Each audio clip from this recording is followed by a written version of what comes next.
If you want to take high resolution photos on OPPO Reno 15, what you can do is you can go to the camera app. Now in the camera app, at the bottom over here where we have different camera modes, we're gonna switch to the more section, and then over here you should be able to find the high res option, which is used in order to capture 50 megapixel photos. It is pretty straightforward. As you can see, it says even 50 megapixel. We don't have much options to mess around with. We can only adjust the zoom, and we cannot really use anything between 1 and 3.5x. We can use exactly these values if you want to.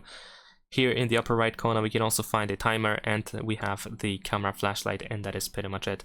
So you cannot mess it, you can just simply take 50 megapixel photos like this. You might be wondering if it is possible to capture this type of photo using the Pro mode, but it seems that the answer is no. It seems that there is no way to choose 50 megapixels in the Pro mode. So that's pretty much it. Leave a like and subscribe.